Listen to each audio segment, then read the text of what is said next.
He has cholera. I'm so sorry.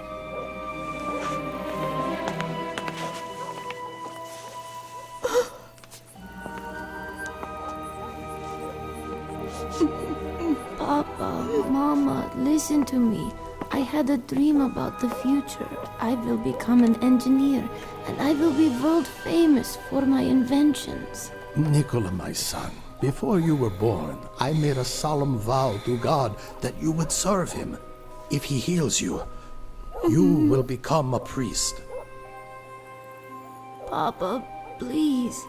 I know I will recover if I become an engineer, and then everything will work out for the best.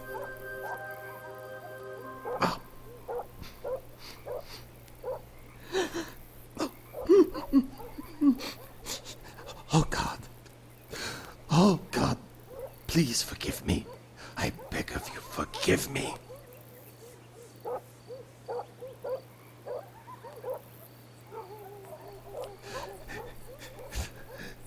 Yes. Fine. You can be whatever you want to be. I give you my blessing.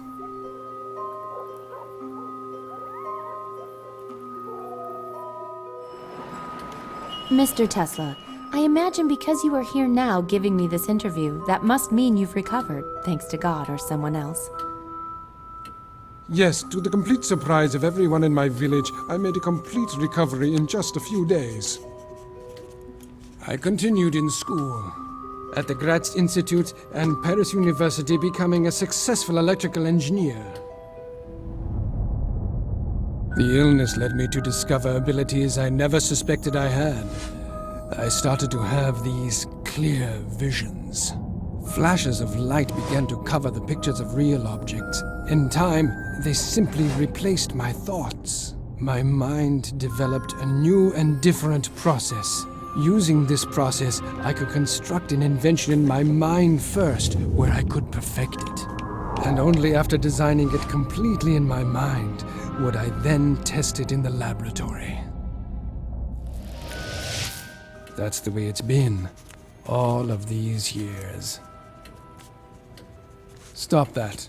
Writing down the story of my life, you will need a lot of ink. Here, you can use this instead.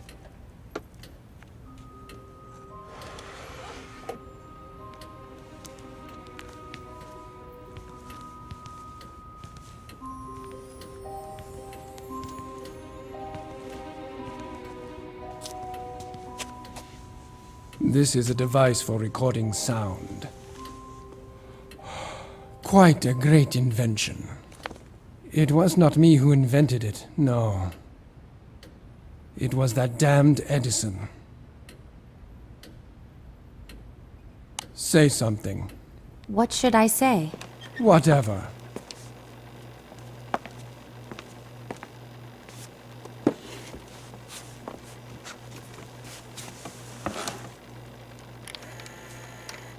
Say something. What should I say? Whatever. Now, let's start from the beginning. I first met Edison in Paris in the year 1882. I met him because of inept engineers. The Continental Company owned by Edison couldn't finish the construction of a power plant. A plant for the Strasbourg railway station. They promised to pay me $25,000 if I was able to figure out what the problem was. I managed not only to find the defect, but fix it. By spring 1884, the power plant was working. But when the time came to collect the $25,000 they promised me, the board of Continental refused to pay me. They told me that I had merely been a consultant to them. What crooks! I resigned at once. Well, I heard that you actually worked for Edison again after that. Yes, I was a young, vain fool. That first time should have taught me not to get involved with Edison again. I was even offered a chance to go to Russia at that time. I am Serbian. For me, it was more natural to become a Russian than an American. But Charles Batchelor from the Continental Company persuaded me. And do you know what he had to say? He said he knew only two geniuses in the whole world, me and Edison. He promised me the chief engineer position of his company in America. He compared me to the great Edison, who was an idol to me. I was 28 and unemployed, so it didn't take much for me to completely lose my head. Obviously, I agreed. Edison was always a quick thinker. No wonder they called him Big Head behind his back. But he was a man without a conscience. You'll start as a regular engineer. You'll be in charge of fixing the electric motors and DC generators. But Mr. Batchelor promised me that I don't care what he promised you. I employ people and I define what they do in my company, and you, young man, will have to work hard to prove your value to me. Of course, I was never given the chief engineer position. I was an immigrant with 4 cents in my pocket. I had 2 options to choose from. I could beg in the street, or show that man my worth.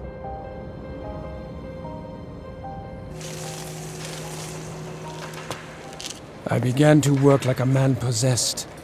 For 6 months, I worked myself to death repairing DC electric motors 18 to 20 hours a day. But the more I worked, the more I understood that direct current was not perfect at all. So I started to design my own concept of a motor which would be able to produce a new kind of current, alternating current.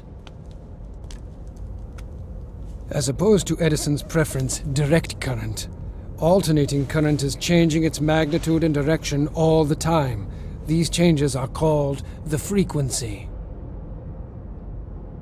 But the most important difference between AC and DC is that the direct current power plant, using the usual voltage, can transmit electricity effectively really no more than 1 mile. This means that in order to illuminate New York using direct current power plants, we had to build a huge network of local stations.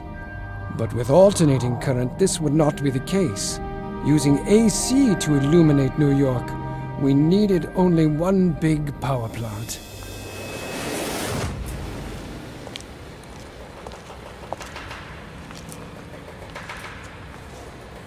I have been told that you've been working double shifts. Why is that? Can't you keep up with your own job? I can. But I'm also working on the AC machine as well. But AC makes no sense. My DC generator works perfectly. Well, not quite. Show me. It could be improved. Take a look at what I've designed here. You have some brains, but you're a foolish immigrant. Now hear this. If somehow your crazy ideas can manage to improve my inventions, I will pay you $50,000. Understand? I'll do it.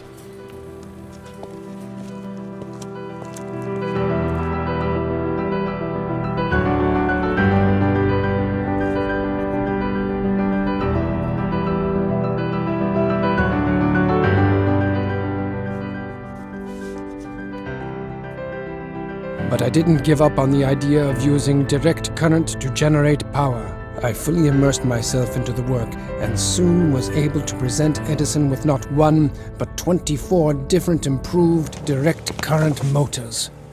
Here are all my drawings, sir.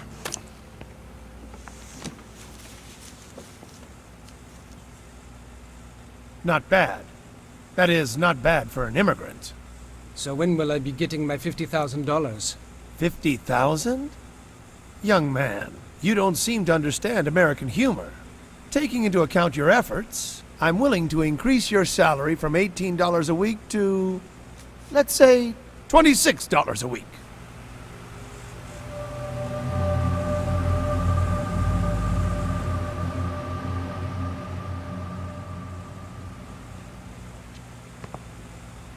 Business by nature is filled with cheating.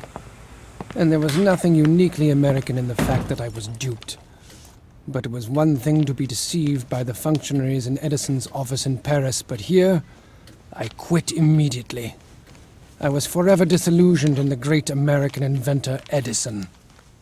1, 2, 3, 4, 5, 6, 7, 8, 9, 10, 11, 12, 13, 14, 15, 16, 17... Fine. Care to join me? Thank you.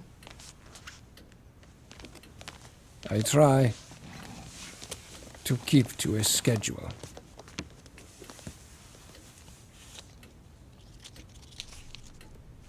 Well, even after you left working for Edison, he said many times that you were only an imitator, that you were unoriginal. Imitator? Not quite. I was always his opponent. I always made other choices. Consider the War of Currents. I must admit, the 2 years after I left Edison were very hard. I had not a penny to my name. I never took money too seriously. I never did, except for at that terrible time. At that time, I worshipped every penny. My breakfast cost 4 cents. My dinner cost the same. And sleeping on a floor at night cost me 5 cents. This lasted for a year. In order to earn my living, I had to find part-time jobs. Day laborer, porter, digger of ditches. I lived for the moment. I had no money to think about tomorrow. When autumn came, I rented a single bed in a common room for 10 cents a night. What a luxury. Edison must have been gloating. But one day, everything started to change. My friend Brown introduced me to entrepreneurs who were interested in electricity, and they invested money in my talent. It was an amazing transformation. In one moment, I went from being a beggar to becoming co-owner and manager of a serious company dealing with the installation of new arc lamps in the streets. I thought it was ironic that I rented an office next to Edison's company. We had received many orders from all over America for our electrical products. Our business quickly became a success. I created models of generators, transformers, and all the necessary equipment for the operation of two-phase alternating current devices. I believed that alternating current was the future, although to others at that time my ideas seemed absurd. And finally, on the 1st of May 1888, I received 2 patents for my AC generator. The War of Currents had begun. Mr. Westinghouse. Mr. Tesla, I'm so happy to meet you at last. Let's get straight to business. You know the Edison power plants are reliable. However, here's what I need. I need a solution that allows me to transmit electricity over long distances to my power plants. So, you see, currently I am looking for a better engineering solution. Well, I have some ideas here. Edison's direct current power plants dominated the nation's power needs. By 1887, almost 100 DC power stations were operating in America. Direct current has no frequency and doesn't change direction. DC generators can be connected much more easily and were more convenient for accumulating stations, but the DC has one huge disadvantage. Because of power losses in the wires, it is extremely difficult and expensive to transmit its power over long distances. After carefully examining Edison's DC patent, the famous industrialist George Westinghouse came to the conclusion that my AC generators were much more effective.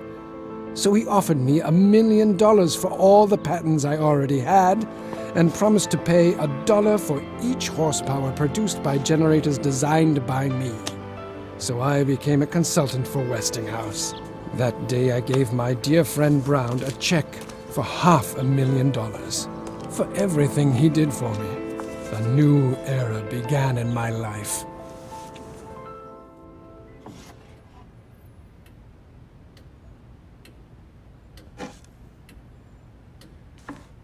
Alternating current is perfect. It is so pure and beautiful. It has the unique ability to disinfect any kind of surface, including the human body, killing microbes without causing any harm to the body's tissues. Is that dangerous? Don't worry. You can touch it.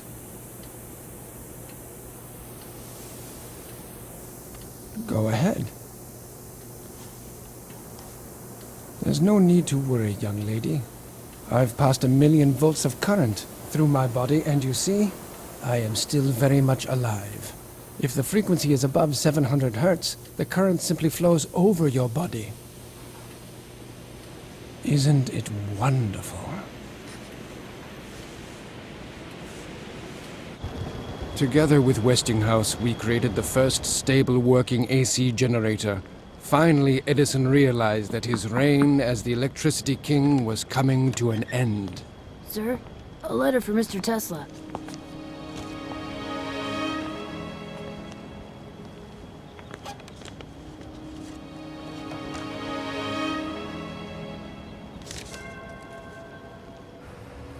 Edison immediately brought a lawsuit against us for infringement on his patents.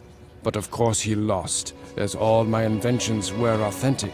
It was after that he started to play dirty.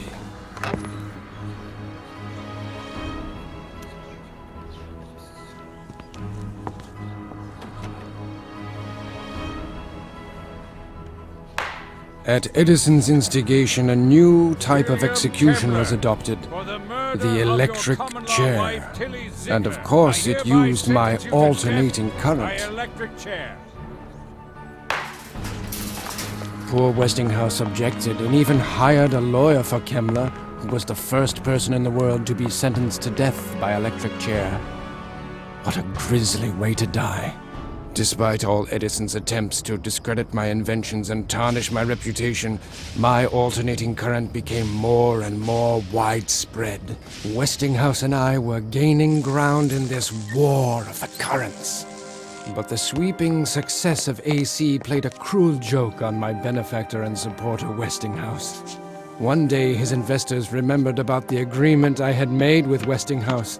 He was obligated to pay me $1 for each horsepower generated by alternating current. By that time, there were so many AC generators, I would have received $12 million and been one of the richest men in the world. But the man who believed in me and in my alternating current would go bankrupt. So I tore up my contract with him. Westinghouse had to continue his fight for alternating current. That crazy Edison wouldn't leave us alone. He wanted to prove that our AC was worse than his DC so much that he filmed animals being brutally killed with alternating current and then showed these movies to the public. Yes, I remember in 1903, that poor elephant, Topsy. He electrocuted her to death. The soup is cold. And Edison lost anyway. In the end, you know what he did? He started producing his own AC power generators. And there have been no direct current stations built in 20 years. So, I won.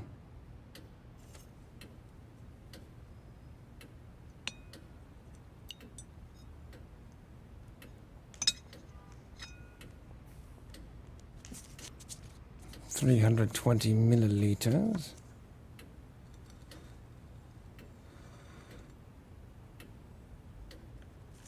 Plus or minus 15. Average of 2 by what are you doing? circumference. Well, it's a strange thing. But I can't really enjoy my meal if I don't know the exact amount of food which I'm going to eat.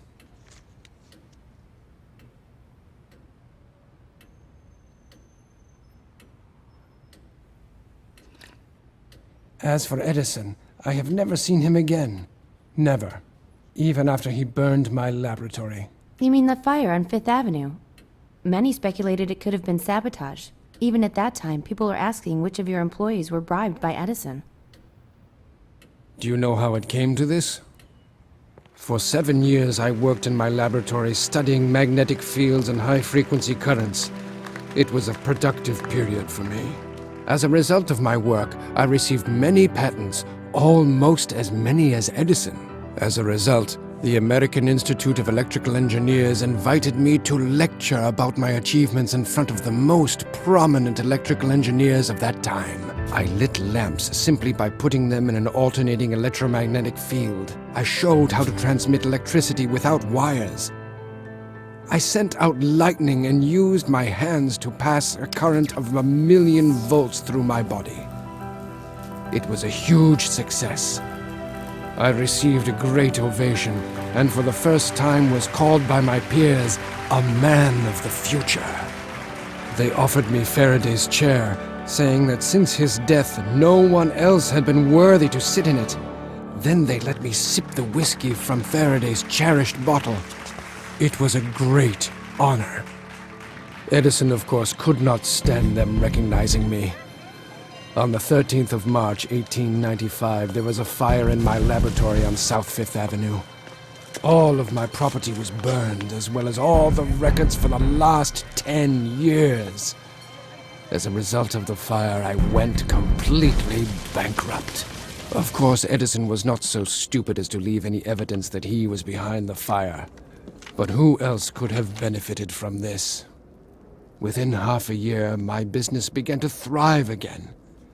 Instead of starting from the beginning to rebuild what I had created, I restored everything from memory. Thanks to me, Westinghouse triumphed over Edison, winning a huge contract for the construction of a hydroelectric power plant at Niagara Falls. The newly formed company of Niagara Falls invested $100,000 in my research. With this money, I set up a great laboratory at 46 Houston Street, where I constructed a unique mechanical oscillator, which I used to do research on selective resonance.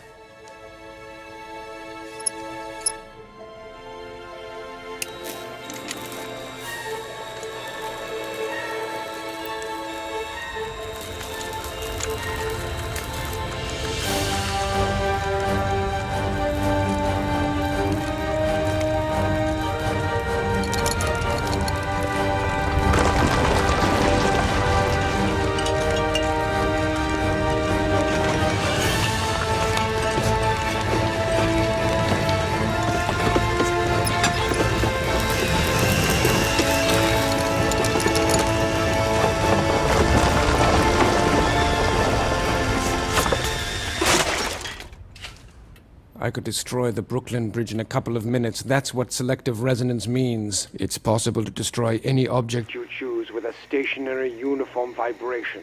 The whole block of buildings was almost demolished. I've read about an earthquake that occurred in New York in 1898. You're saying that you did it? Or perhaps it was just a coincidence. Oh, what a wonderful place it was, my laboratory at 46 Houston Street. Time flew very fast there.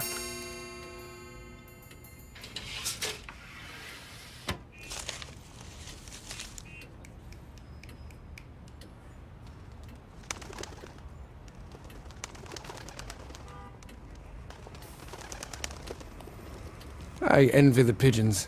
They do not need to play stupid human games. They just spread their wings and fly away whenever they want. Without any regret. I don't like people. But I heard rumors about the elaborate parties which you used to organize. Yes, I threw...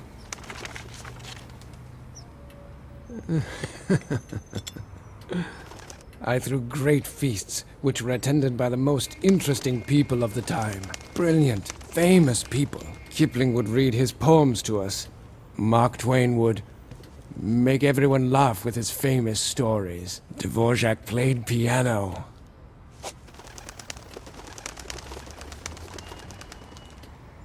And then I would take them all to my laboratory. I showed various interesting experiments, and we talked about the future of science. Those evenings were unforgettable. I met most of these people thanks to my friendship with Robert Johnson, the chief editor of Century magazine, and his wife, Catherine.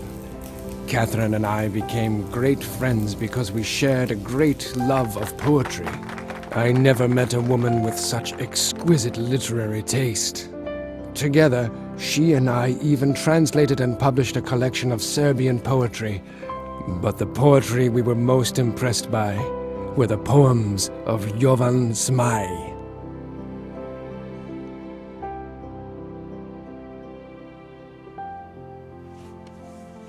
Honor can't be bought with gold, for an honest man can't be sold, since he needs it like the sun. The dishonest man would surely sell, but everyone knows quite well. As for honor, he has none. Yes, Robert was a dear friend of mine. And as for Catherine, oh, I loved her as much as a man can love a woman. And she loved me, but she was my good friend's wife. I've heard that once you saved Robert Johnson's life by persuading him to cancel a train trip, the train he would have been on crashed. I don't know what surprises me more, the fact that you predicted the train crash or that you actually saved the life of your rival, meaning you gave up your chance to be with Catherine. You must remember Robert was a friend of mine. As for that train crash, knowing it would happen was not unusual for me. I could always foresee the future, but not everyone believed me. I begged my friend and patron, Colonel Astor, not to board the Titanic, but he didn't follow my advice. How sad. Or maybe it was just a coincidence. Speaking of him, I've heard that Colonel Astor, who was the owner of the Waldorf Astoria hotels, was the one who gave you $30,000 for your research in Colorado Springs. That is not quite true. Mr. Astor financed some businessmen from a local electric company in Colorado Springs who were researching the electric potential of thunderstorms. It was they who invited me there. The fact that Colorado Springs is located in a zone of strong geomagnetic activity intrigued me. What this means is there are more thunderstorms in that area than there is sunshine. The local engineers wanted to know if there is any way to accumulate the energy produced by lightning strikes and then use it. Of course, I could not pass up a chance to participate in such a unique experiment.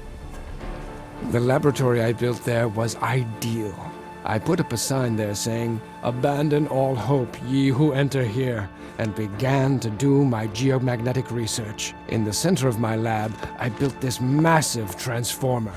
One end of its primary winding was grounded, and the other end I raised to a great height. As a result, this device was able to store energy and produce a lightning-like current of several million volts and a frequency of 150,000 hertz. But I wanted more. I wanted to know whether this technology could transmit energy wirelessly over long distances using the ground as a transmitter. Not far from the lab, I put 200 bulbs in the ground and waited for a storm. As soon as the ball at the top of the mast was struck by lightning, my laboratory came to life. The transformer collected the lightning energy and threw it into the atmosphere with triple force.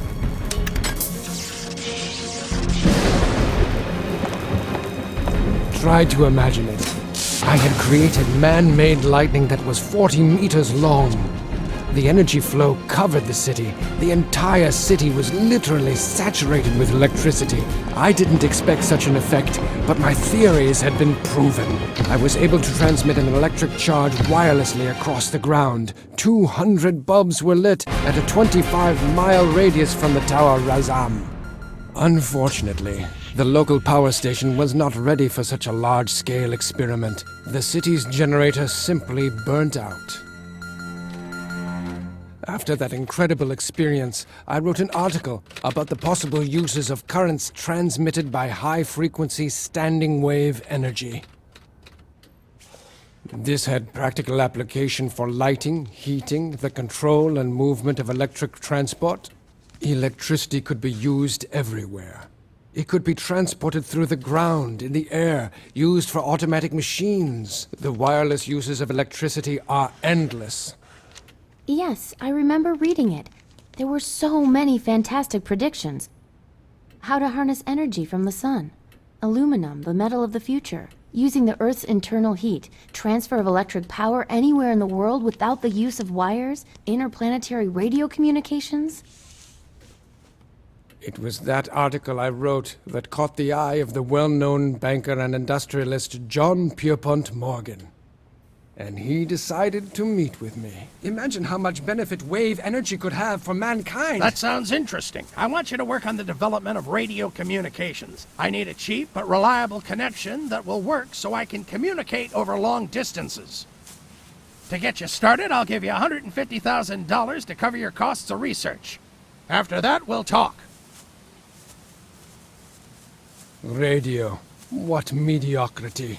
But I agreed to what Morgan asked of me. to have the opportunity to continue working on the wireless transmission of electricity. We bought several acres of land on Long Island and started the construction of a wireless transmission power station. It was a 57-meter tower frame with a steel shaft that went deep into the ground. A huge copper hemisphere which worked as a powerful amplification transmitter was installed at the top of the huge structure. The idea for the project was to use the resonant buildup of the ionosphere. I was sure that I could accumulate the energy extracted from the air anywhere in the world and use that energy in any kind of form, as an explosion of thousands of bombs or a man-made aurora borealis. I lit the sky for thousands of miles. However, Morgan, that blind man, wasn't inspired. There's something I still don't get. How can we use your light show for the purpose of transmitting radio signals? I'll explain, sir.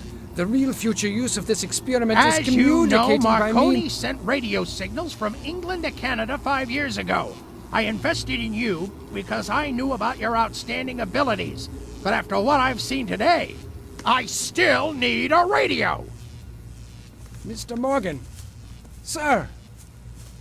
Sir, with this plant we can send energy for thousands of miles, not just some radio signals. You could have a second wireless tower I am not near the interested Niagara Falls in New unless York. they give me an immediate commercial profit. I need radio signal transmissions.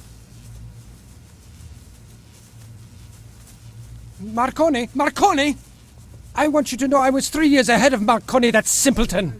And that Russian Popov. In 1893, I developed my first radio 5 years before them. Of course you understand. What I'm saying is this is all about... Morgan cut off all his funding. The Wardenclyffe project was shut down. In 1917, in the middle of the First World War, the tower, which could have been the beginning of free electricity, was destroyed.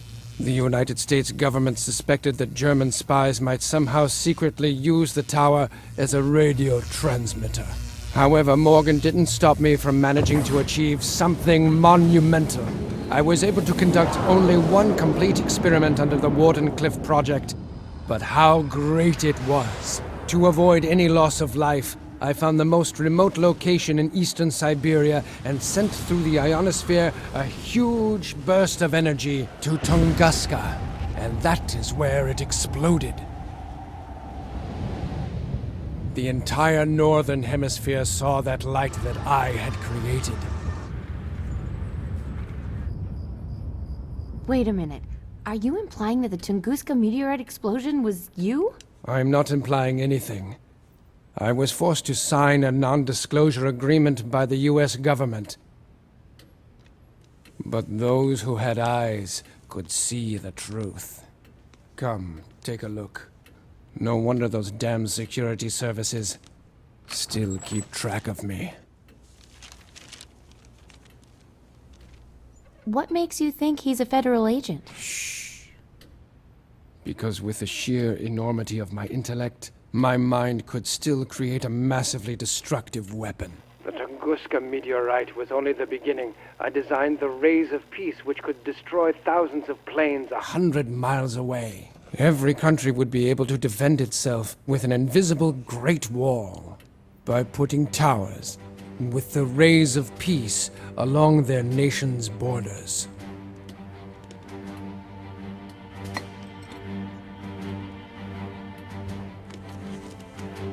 Of course, the military would give anything to get their hands on my rays of peace, so they could turn them into rays of death.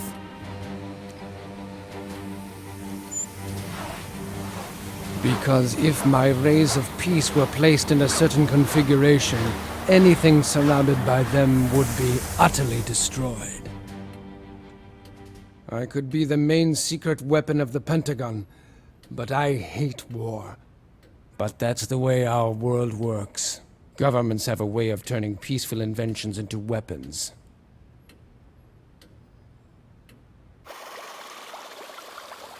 I was the one who invented the ability to control ships and airplanes by radio frequency. I introduced the first radio-controlled ship in 1898 during the New York Electrical Exhibition. Once I had perfected this technology, I brought about the era of larger, more practical toys.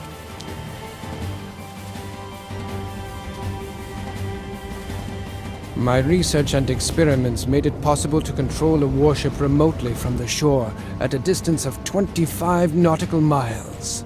You see, it's really quite simple. Continuous control is possible via an automatically received signal of disparity between the desired and present location of the ship you're controlling, so you can make any object move to wherever you want. Naturally, the military immediately seized on the opportunity to control warships using radio waves. Since that time, the Pentagon has kept their eye on me. It is impossible to refuse them. At their request, I invented a radar locator to detect enemy submarines. Originally, I designed this instrument to search for minerals. I had other great ideas they could use. I was able to generate powerful electromagnetic fields that bend light and radio waves around any object, making the object completely invisible. This project was called Rainbow, but I doubt whether you have ever heard of it. The military can keep its secrets. I hate the military. They enjoy spilling blood too much. I'd really like to do something for ordinary people. But regrettably, they're not ready for my inventions.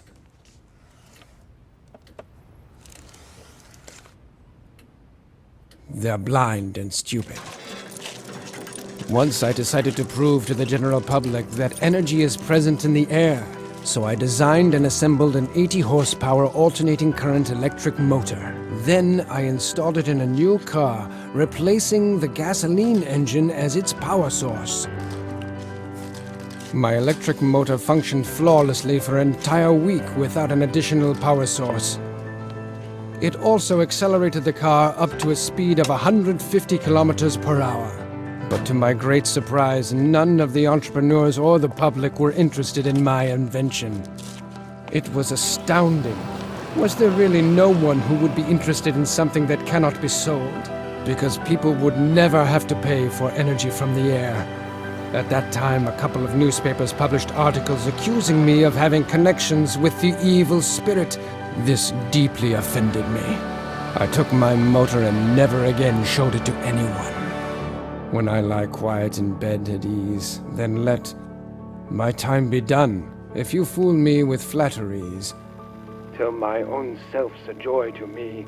If you snare me with luxury, let that be the last day I see.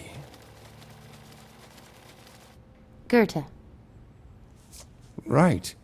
The scene where Faust sells his soul to Mephistopheles. So you have no connections to dark forces?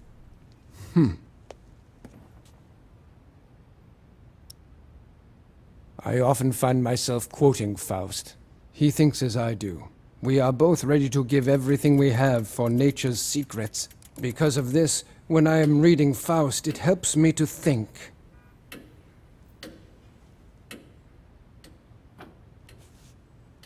My greatest inventions were born while I was engrossed in poetry.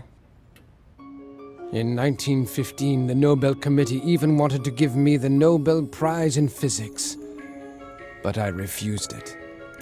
The reason? They wanted me to share it with Edison.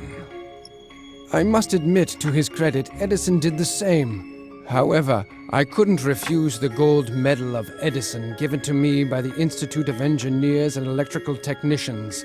But the very sound of the name Edison annoyed me.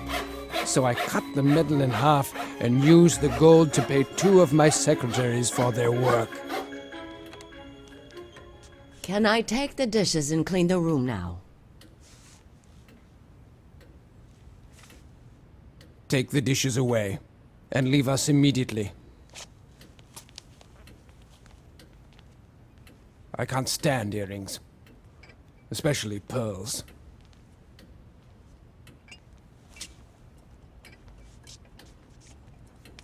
Those earrings have fake pearls. Good for her. The only way I could enjoy talking to such women would be by radio. As if they were aliens. But aliens don't exist. If they did, I'd give anything to be the one to interview them. They do exist. I have talked to them.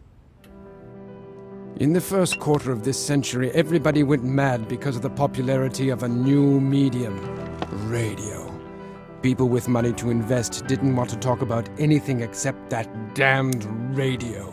I thought the idea of radio was old news and did not want to take part in any of their revelry. But in 1926, the heirs of Colonel Astor asked me to rework the radio transmitter to improve the quality of radio communications. I agreed, only for the sake of my old friend. While testing my equipment, I suddenly caught mysterious signals that were generated by some kind of technology. According to my calculations, they were sent from Mars, with a probability of 94%. But it happened only once. Perhaps it was because Mars was closer to the Earth than it had been in several thousand years. The signals stopped, and I could never prove that I had really caught the radio signals from Mars. But my contact with Mars had become the talk of the town. H.G. Wells mentioned my experience in his novel, The First Men on the Moon. There is definitely someone out there. Someone who wants to meet us just as we want to meet them. I believe someday we will meet them, creatures that can overcome the stellar abyss. We could learn so much from them. Unless, of course, they rip our guts out first. All of us are predators in this universe. You, me, the cat. Is that cat yours? Cats don't belong to anyone. That's why I love them. They produce electricity out of thin air, like I do.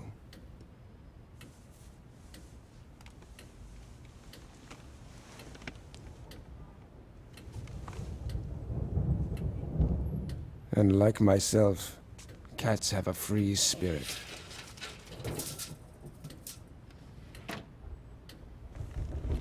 Here's a storm.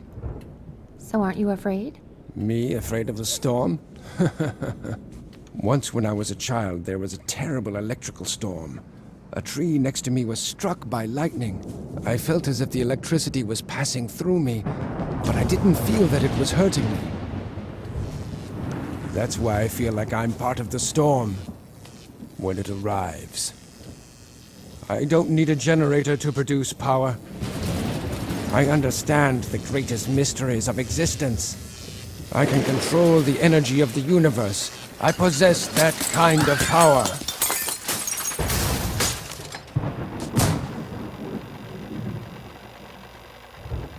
Well, now I'm sure the hotel staff will come.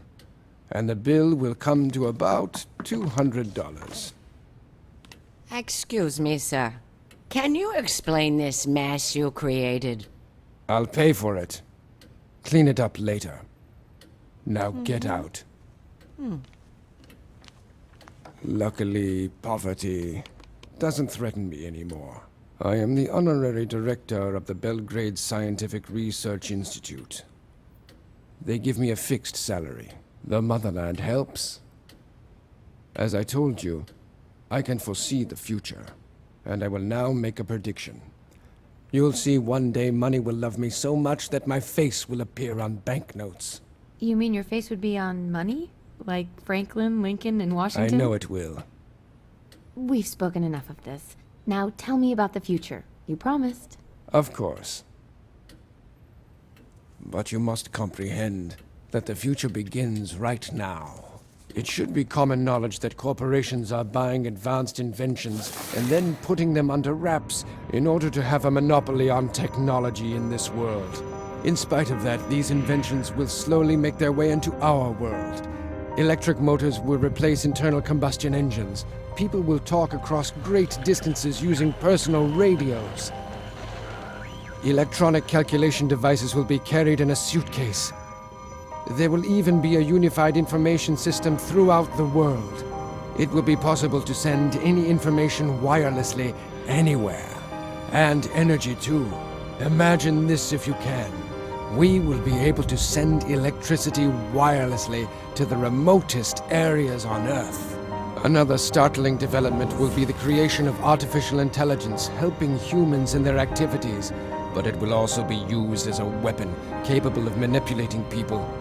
The military will use microwaves of energy to disable communications and incapacitate the electronic devices of their enemy.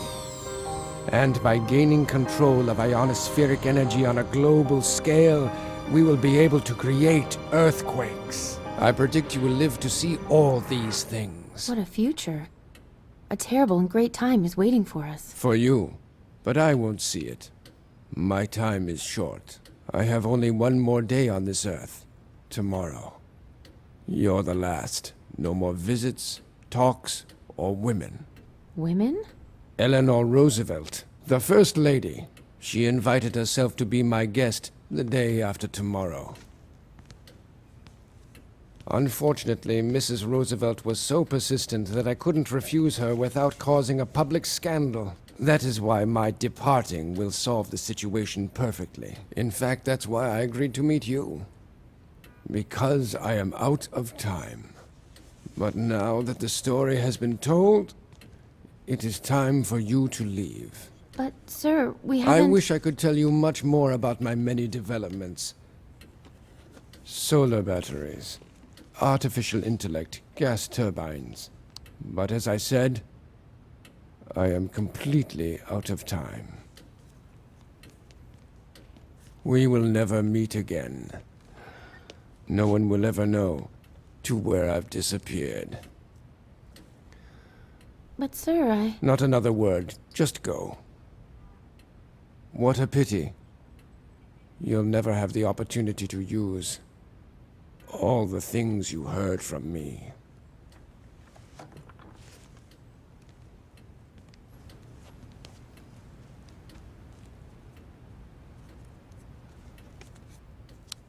When I lie quiet in bed at ease, then let my time be done. If you fool me with flatteries, till my own self's a joy to me, if you snare me with luxury, let that be the last day I see.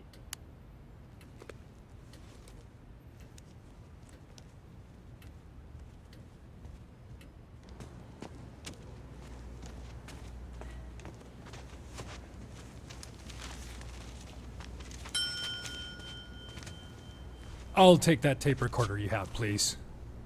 what gives you the right to demand this of me? I'm protected by U.S. law under the Freedom of Information. Actually, that's not true, ma'am. Everything this man produces is considered property of the U.S. government and subject to seizure. So please, don't make things more complicated for yourself. Now I have a warning for you. If you tell anyone about this, you'll be imprisoned in Leavenworth the rest of your life. Understand, ma'am?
Pardon me, but what has happened to Mr. Tesla? Mr. Tesla?